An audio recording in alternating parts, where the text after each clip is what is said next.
My dear child, hush now. Be still. Let the sound of your busy soul slow down, for there is a voice, gentle, mighty, eternal, that has been calling your name. But oh, how many times has the noise of this world grown so loud that you missed it? How often have you turned your ears to man's gossip, but left heaven's whisper unheard? There are habits, beloved, that stand like walls between your heart and God's holy breath. But today, yes, today, we name them, we confront them, and we lay them down, one by one, so that you may hear God's voice clearly, as pure as a river running through the mountains, as strong as thunder rolling across the sky. Let us begin. My darling, let me take you by the hand and walk you through a truth as old as time, but so often neglected in our modern days. There is something sacred in silence, something eternal and holy in stillness. But many of us have become strangers to it. We fill every crack of our day with noise. Noise from the radio, the television, the endless scroll of social media. The din of the outside world has become our lullaby, our alarm clock, and our constant companion. Yet in all that clamor, we find ourselves wandering in confusion, yearning for answers, longing to hear from God, but wondering why His voice feels so far away. Now, baby, don't misunderstand me. God is not absent. No, He hasn't gone quiet. He hasn't forgotten how to speak. But like a loving parent in a crowded room, He is whispering your name, and you are too busy listening to everything else to hear Him. You see, the voice of God does not shout over your chaos. It waits patiently, like a soft breeze brushing against your cheek in the middle of summer, like the rustle of leaves when the wind catches them just right. His voice comes in peace, in stillness, in holy hush. And yet, we've become so addicted to noise that we don't know what to do with quiet anymore. Silence makes some folk nervous. They fidget. They reach for their phones, for a screen, for something, anything, to avoid being alone with their own thoughts. But don't you know that's where the gold is found? Right there in the still moments where you can finally hear the whisper of heaven. Even Jesus, the Son of the living God, understood the sacredness of silence. He would steal away from the crowds, retreat into the wilderness, climb up into the hills just to be alone with His Father. He knew the importance of quiet. He knew that sometimes you must step away from the world to hear from the one who made the world. Now tell me, child, if the Savior of the world needed silence to hear from God, what makes you think and do without it? The world will keep you running. It will have you tangled up in 1,000 distractions, rushing from place to place, task to task, one chaotic sound after another. And you'll think you're being productive. You'll think you're accomplishing something, but really, you're just getting further away from your own soul's center. Let me be plain with you now. Constant noise is a thief. It robs you of reflection. It steals your intimacy with God. It drowns out the very words you need to hear to become who you were meant to be. There are revelations waiting in your silence. There are answers poised to pour into you the moment you learn how to sit in stillness. But as long as you let the world dictate your rhythm, as long as you keep feeding your spirit with static, you will never catch the frequency of God's voice. You've got to slow down, baby. You've got to learn to listen with your spirit, not just your ears. Because the language of heaven is not always thunder. It's sometimes a whisper, soft and sacred, spoken not to your mind, but to your soul. When was the last time you sat in a room with no distractions? No phone, no television, no background music, just you, your breath, and the presence of God. When was the last time you paused before your morning began, not to scroll but to seek, not to be entertained, but to be filled? The truth is, we are often more afraid of silence than we are of sin. But let me remind you, silence is not your enemy. It is your sanctuary. There is something holy about the hush. It is there that your soul finds its truest sound. It is there where God takes your trembling heart in his hands and whispers comfort, direction, healing, love. You don't need another sermon to hear from God. You don't need a burning bush. You don't need a prophet. All you need is stillness, a moment, a breath, an uncluttered space where your heart is quiet and your spirit is open. Make it a habit, beloved. Each day, set aside time to sit in silence. Not just absence of noise, but presence of peace. Turn off the world. Light a candle if you must. Breathe deeply. Let your mind slow to the rhythm of grace. And in that space, speak to him. But more importantly, let him speak to you. It may not come as a booming voice. It may not come as words at all.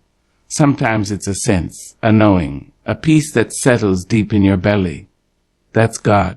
That's his spirit moving in the quiet. And the more you practice listening in silence, the more familiar his voice becomes. Soon, you'll hear him everywhere.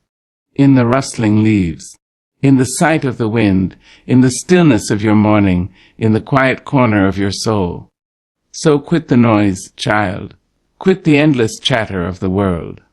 Make room for the divine whisper, because God is speaking. He's been speaking all along. You just need to be still enough to hear.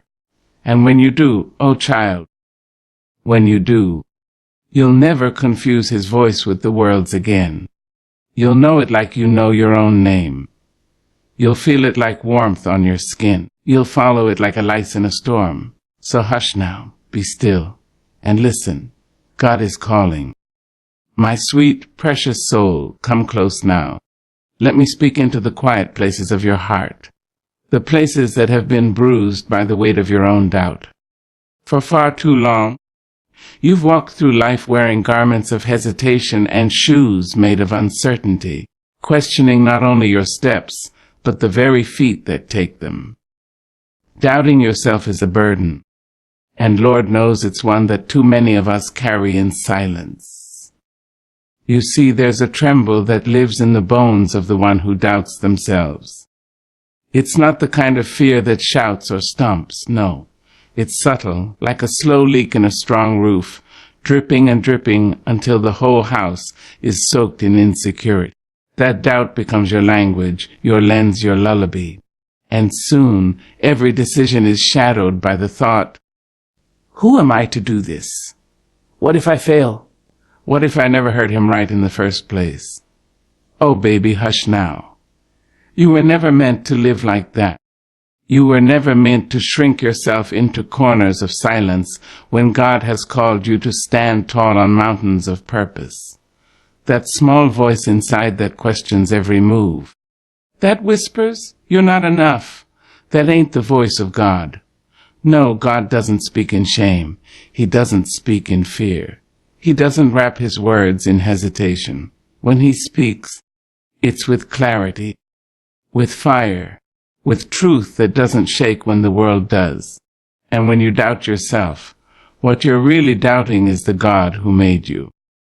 Now I say this not to wound you, but to wake you. Because I know what it is to wrestle with the mirror, to see the scars and the setbacks, and wonder if you've got anything of value left inside. But let me remind you, you are not your mistakes. You are not the names they called you, or the dreams you let die. You are God's handiwork, crafted with intentionality, etched with the fingerprints of the divine. You were formed in quiet power. Before your name was ever spoken on earth, it was whispered in heaven. God looked at your spirit and said, this one I have a purpose for. This one I shall use. And yet here you are, questioning what has already been written in glory. Now listen to me. The moment you begin to doubt your worth, your ability, your calling, that's the moment you start to block the voice of God. Doubt becomes a fog, thick and blinding. And where there is fog, there is confusion. And where there is confusion, clarity cannot dwell. God doesn't speak through chaos. He speaks through confidence. Confidence not in you alone, but in him through you.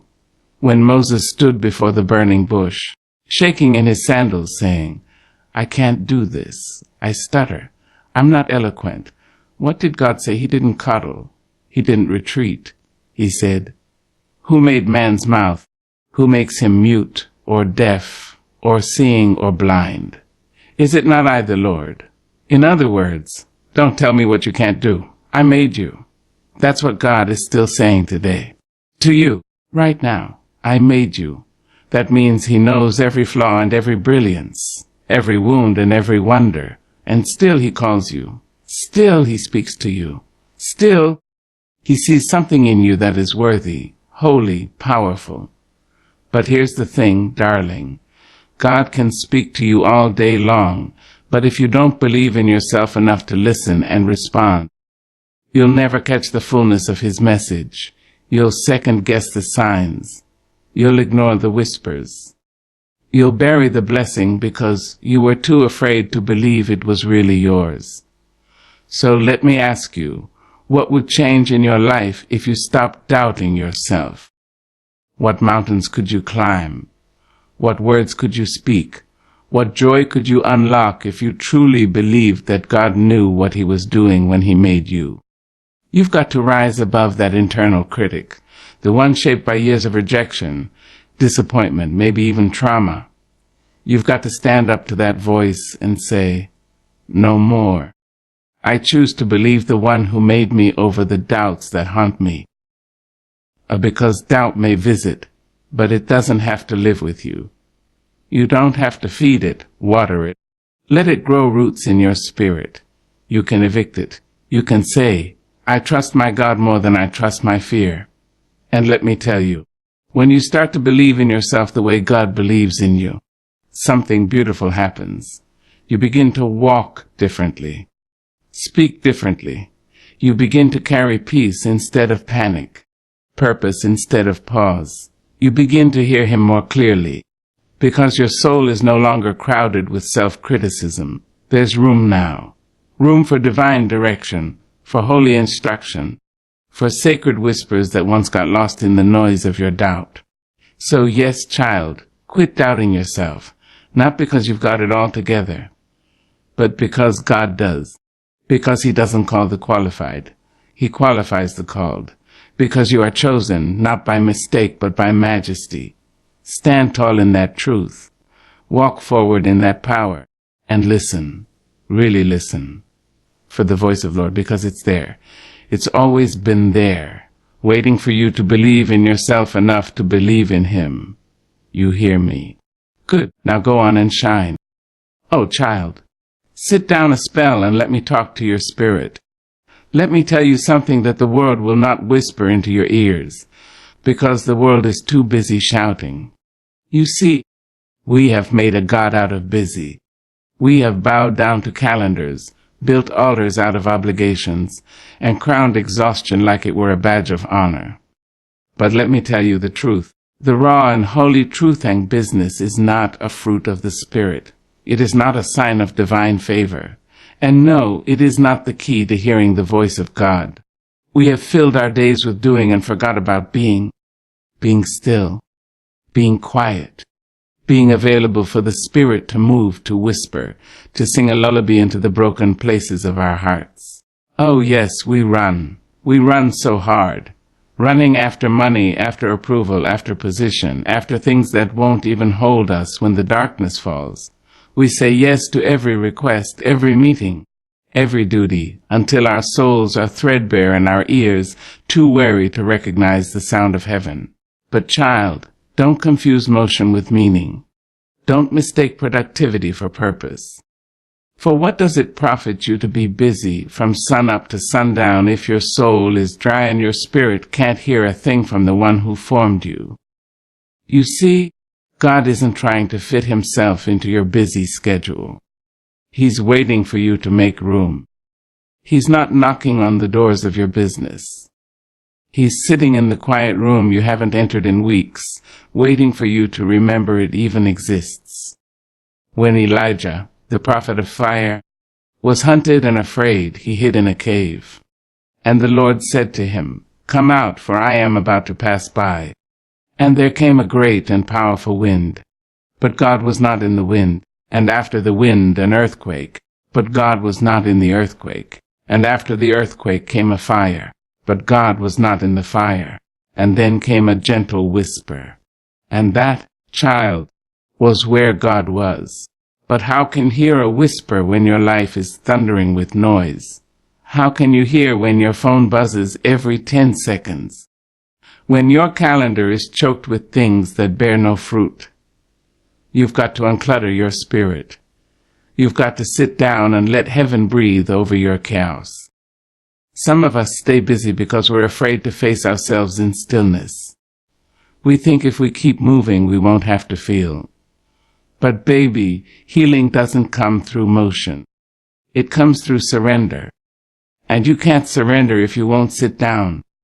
Don't you know that even Jesus, in all his divine power, made time to get away?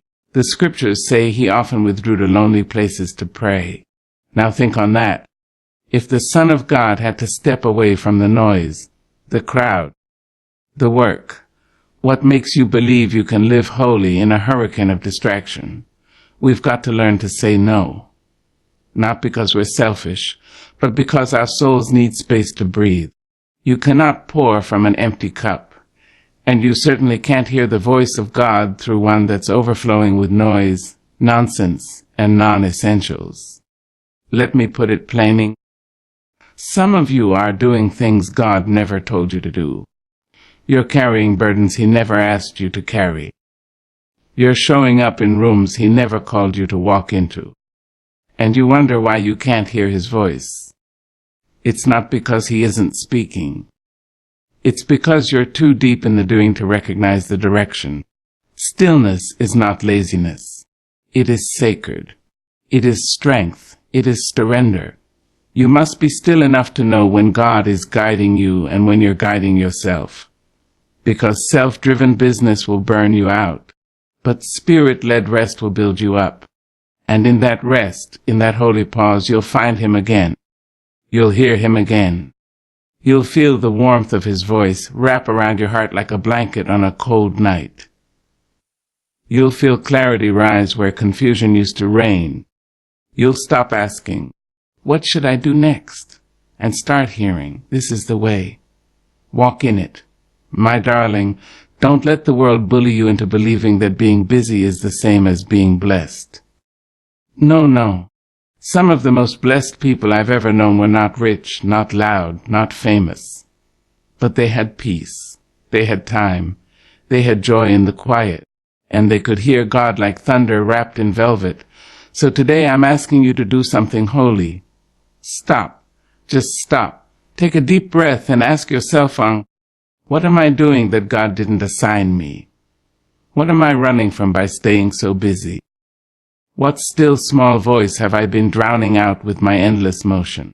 Because when you finally lay down the weight of business, you'll find the gentle hand of God lifting you up, and he will speak.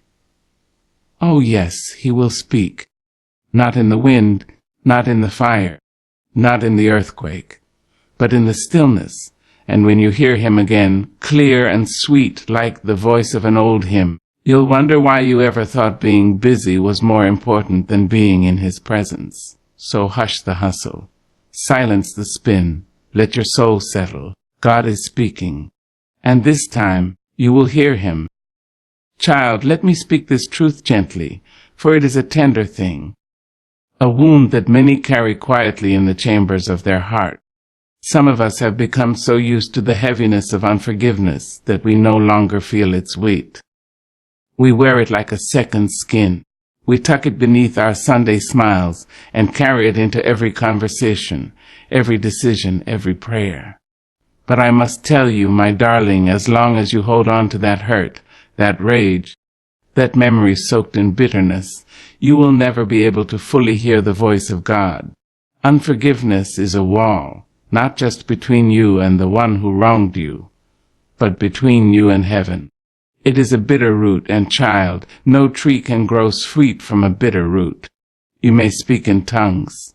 You may shout in the sanctuary. You may lift your hands high to the sky. But if your heart is full of resentment, you're worshiping with one ear closed. You see, God does not only dwell in praise. He dwells in peace. And unforgiveness disturbs the peace. It keeps the waters of your spirit muddy. It makes it hard to hear the sacred whisper of the Holy Ghost, because you are too busy rehearsing what they did to you, too busy counting offenses, too busy building altars to your pain. Oh, child, I know they hurt you.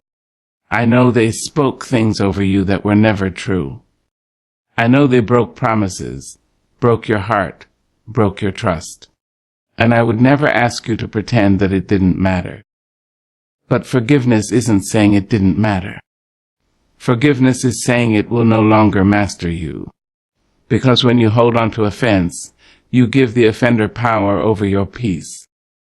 And what a tragedy it is to hand over your peace, the very place where God's voice is clearest, to someone who never honored it to begin with. Let me tell you something soft and sacred. Forgiveness is not weakness. It is not surrendering to the wrong. It is not a forgetting. It is not a denial of justice. No, baby. Forgiveness is strength. Forgiveness is power. Forgiveness is you saying, I will not let this bitterness write the rest of my story. Some folk, they're punishing others by holding on to a grudge. But all they're doing is poisoning their own soil. And no good thing can grow in poisoned soil. You want to hear from God. You want to walk in your calling. Then you've got to uproot the bitterness that chokes your spirit. When Jesus hung on that cross, nails tearing through his flesh, thorns piercing his brow, blood dripping onto the earth, he still said, Father, forgive them. Now if the Savior could speak forgiveness while suffocating under the weight of betrayal and pain, what makes you think you can't forgive the one who lied on you, or the friend who walked away, or the parent who didn't protect you? Forgiveness is not a favor for them. It's a gift for you, a holy release, a soul-liberating, chain-breaking, heaven-opening act of grace that makes room for God to move in your life again. Because as long as unforgiveness is sitting at the table of your heart, God's peace will not come in and dine. His voice will not speak over the roar of your resentment. You'll be praying for direction, praying for peace, praying for a word from the Lord.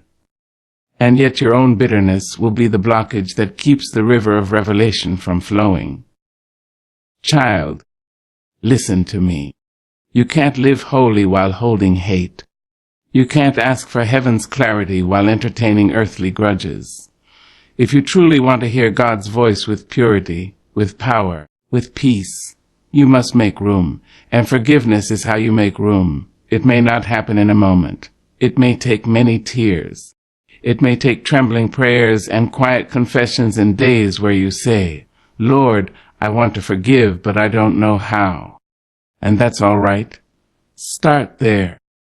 God will meet you in that honesty. He will take your willing heart and teach it how to let go. Forgiveness does not mean reconciliation. It does not mean you invite poison back into your space. It means you release the venom from your spirit. It means you free yourself from the prison of pain. And when you do, oh child, how sweet the air becomes, how light your soul feels, how clearly you begin to hear the voice of your Creator. No more static, no more interference, just peace, just presence, just power. So today, I ask you, who are you still holding in the jail cell of your heart? What face still makes your spirit recoil? What name still echoes in your dreams with bitterness and blame? Lay it down. Lay them down. Write their name in the sand and let the tide of God's grace wash it away. You were not built to carry every wound forever. You were built to heal, to grow, to hear the one who formed you call you by your real name, forgiven. And when you walk in that name, you begin to forgive others. Not because they earned it, but because you have been set free. And free people, child. Free people can hear God. Free people can follow God. Free people can walk in peace while the storm rages. Let go, release, forgive. And in that release, prepare to hear heaven, for God is waiting. He's been speaking. But now, with your heart finally unchained, you will hear Him, clearly, sweetly, powerfully, as only a soul at peace truly can. Oh, my dear heart, Come close now, and let me whisper something to your soul that this world has tried to make you forget. You were not born to be a puppet, not called to be everyone's doormat, nor shaped by the hands of God to live your life chasing the applause of broken people. No, child. You were made in the image of glory. But somewhere along the way, we all learn to bend and twist ourselves to shapes that please others. Parents, pastors, friends, lovers, strangers, until we can no longer recognize the shape of who we truly are. There is a sickness, a deep soul sickness called people-pleasing, and it is so quiet, so praised, that folks often mistake it for love. But it is not love, it is not kindness. It is bondage. And as long as your life is tuned to the approval of others, you will never fully hear the voice of the one who formed you. Let me say it plainly. When you live for people's praise, you will die from their rejection. Oh, we want to be liked, don't we? We want to be invited in, chosen, embraced, celebrated. And there is nothing wrong with wanting love. But when the pursuit of man's approval becomes louder than the whisper of God, that's when the trouble begins. Because people, baby, are fickle. They will sing your name one day and forget it the next. They will cheer for you until you say something they don't like. And if your confidence, your direction, your obedience to God is tied up in the crowd's opinion, then your spirit is like a leaf blowing in the wind. Tossed and turned, never at peace, never rooted. You cannot hear God clearly when your ears are trained on every voice around you. When your every action is weighed by what they'll think, what they'll say, what they'll feel. That's not divine obedience. That's spiritual slavery. People-pleasing will make you say, yes, when your soul is crying, no. It will make you serve in places God never called you. It will silence your truth for the sake of politeness. It will cause you to ignore the whisper of heaven just to maintain the smile of a neighbor. But let me ask you this, childing. What is the cost of their approval? Are you willing to lose your purpose just to be liked? Are you willing to go deaf to God's instructions just to keep the peace with people who don't even know the calling on your life? Don't you know that Jesus himself was not liked by everybody? The same crowd that welcomed him with palms was the crowd that later shouted, "Crucify him." And yet, he stayed true. He stayed firm. Because he wasn't here to please people. He came to please his Father. And so must you. You must learn to walk in the freedom of divine approval. There is a boldness that comes when you realize that you don't need everyone to understand you, validate you, or agree with you. You only need to hear from God and follow him with all your might. Now, I know it ain't easy. People-pleasing is a deep-rooted habit. It's often born in childhood, when love felt conditional, when worth was measured by how quiet you could be or how many gold stars you earned. Some of us learned to perform for love. We learned that to be safe, we had to agree, accommodate, shrink. But baby, those lessons do not serve your destiny. The God who made you didn't put you here to blend in. He didn't light the fire in your belly for you to dim it just to keep others comfortable. You have a truth to tell. You have a calling to walk out. And you will not be able to do that fully if your spirit is constantly checking in with the world to see if they approve. You must get to the point where you say, even if they don't understand me, even if they walk away, even if they talk about me, I will still follow God. I will still speak what he puts in my mouth. I will still go where he sends me. That is freedom. And in that freedom, God's voice becomes clearer, brighter, louder. Because now you're listening with a clean heart. Not one clouded by fear of man, but one tuned to the frequency of heaven. There will be moments when people won't get it. They'll say you've changed. They'll accuse you of pride. But baby, that's what they said about every prophet, every truth teller, every soul who chose God over comfort. Wear their misunderstanding like a badge of honor, not a wound. Because when you stop living to please them, you start living to please Him. And there is no sweeter sound than the voice of God saying, "Well done, my child." So take off the mask. Put down the performance. Step out of the circle of false expectations. Be who God called you to be, boldly, truthfully, fully. And the next time you feel the urge to twist yourself into a version of you they'll like, remember this: the real you, the one God made, the one who hears His voice, is more than enough. You don't have to chase their approval when you already have His. Now walk in that truth, and let God's voice guide you. Come close now, sugar. Pull your soul in and let it rest. Let me sit with you in the quiet and tell you something sacred, something sorrowful, something strong. There are things we hold close, things we reach for in the night, things we whisper about in the dark, that don't serve us, that don't bless us, that don't carry us closer to God. And yet we cling to them like lifelines, even as they slowly drain the spirit from our bones. Some of us, child, have found comfort in the wrong places, in habits that numb but never heal, in patterns that pacify but never purify, in pleasures that promise peace but leave us empty, sinful comforts, soft traps, velvet chains that bind the soul and cloud the ears. And I don't speak to you from a place of judgment. No, I speak as one who's been there, as one who knows how easy it is to seek refuge in the arms of addiction, whether that be the bottle, the bed, the food, the gossip, or the fantasy. I know how it feels to run to what feels good when life feels too hard. But beloved, hear me with your heart wide open. You cannot walk with God while holding hands with what keeps you broken. You cannot hear His voice clearly while you're wrapped up in the noise of your secret comforts. God is not hiding from you. He is not silent. But when the soul is soaked in sin, especially the kind we defend, the kind we justify, the kind we say God understands, His whisper becomes distant, not because He has turned away, but because we have wandered far. Oh, we know how to mask it. We know how to dress it up, cover it in charm, and call it just a little thing. But even little things can become loud in the spirit. Even little things, when fed over time, grow into giants that stand between us and God. You see, sin doesn't always scream. Sometimes it sings, sometimes it soothes.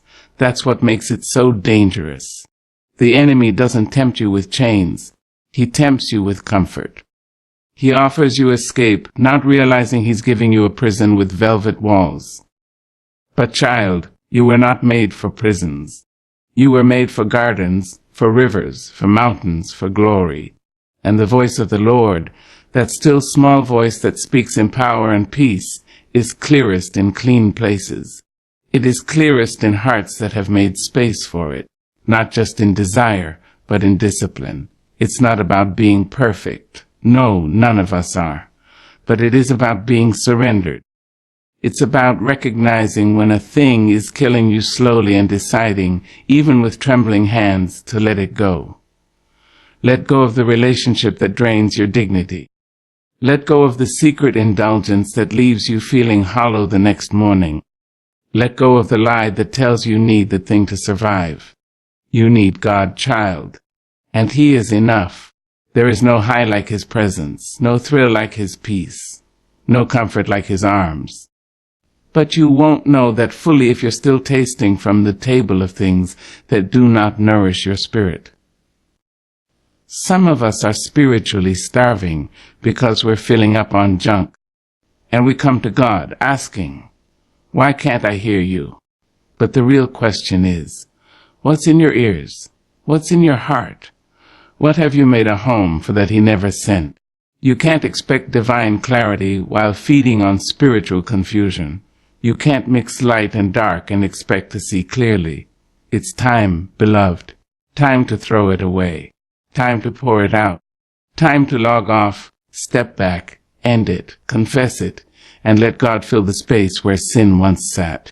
Because here is the truth that makes angels sing when you let go of what's killing you. God breathes life into what's left. When you stop running to the counterfeit, he opens the door to the real.